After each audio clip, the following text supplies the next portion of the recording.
హిందూ ఆలయాలపై ప్రభుత్వ పెత్తనం ఏంటని స్వామీజీలు ఆగ్రహం వ్యక్తం చేస్తున్నారు. ఇతర మతాల్లో లేని ఈ పద్ధతి కేవలం హిందూ దేవాలయాలపైనే ఎందుకని ప్రశ్నిస్తున్నారు. దేవాలయాల్లో భక్తులు పడుతున్న వేదనను ప్రభుత్వాలు పట్టించుకోవడం లేదన్నారు. హైందవ శంఖారావం సభ నిర్వహించిన వేళ ధార్మిక స్వాతంత్ర పోరాటం కోసం పిలుపునిచ్చారు. హిందూ దేవాలయాలకు స్వయం ప్రతిపత్తి ఇవ్వాలి అనే డిమాండ్తో దేశవ్యాప్తంగా సభలు నిర్వహిస్తోంది విశ్వ హిందూ పరిషత్. అందులో భాగంగా ఇవాళ ఉమ్మడి కృష్ణా జిల్లా కేసరపల్లిలో హైందవ శంఖారావం పేరుతో భారీ సభ ఏర్పాటు చేసింది. ఈ సభకు తెలుగు రాష్ట్రాల నుంచి పెద్ద ఎత్తున హిందువులు హాజరయ్యారు.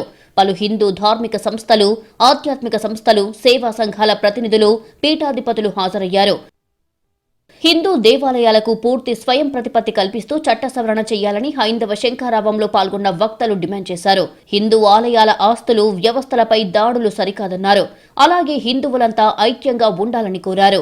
అంతేకాదు హిందువులంతా తప్పనిసరిగా బొట్టు పెట్టుకోవాలని మైసూరు దత్త పీఠాధిపతి గణపతి సచ్చిదానంద పిలుపునిచ్చారు. అలాగే ఇంగ్లీష్ వాళ్లకు సంబంధించిన న్యూ ఇయర్ వేడుకలను జరుపుకోవడంపై అభ్యంతరం వ్యక్తం చేశారు. కేకులు కట్ చేయడం, దీపాలను ఆర్పడం మంచిది కాదన్నారాయన.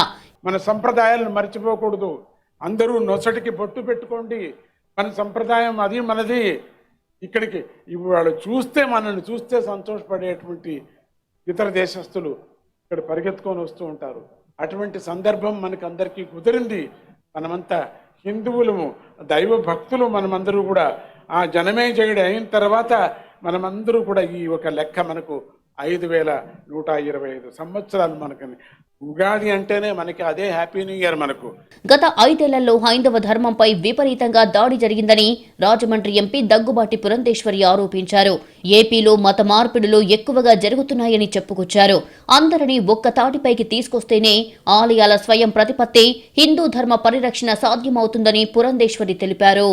ఏదైతే మన హైందవ సంస్కృతి మీద, మన దేవాలయాల మీద దాడి జరుగుతున్నదో, అది జరుగుతున్నటువంటి నేపథ్యంలో మన సంస్కృతిని, హైందవ తాత్విక చింతనని, అదేవిధంగా మన దేవాలయాల్ని కాపాడుకోవాలి అనేటువంటి భావన గట్టిగా ఆంధ్రప్రదేశ్లో ఉన్నటువంటి విషయానికి ఇది తార్కాణం అని చెప్పి నేను భావిస్తున్నాను. మొత్తంగా కేసరపల్లి పరిసరాల్లో ఆధ్యాత్మికత బుట్టిపడేలా అంతా కాషాయమయమైంది. అనుకున్న విధంగానే దాదాపు 3 లక్షల మంది జనం హాజరయ్యారు.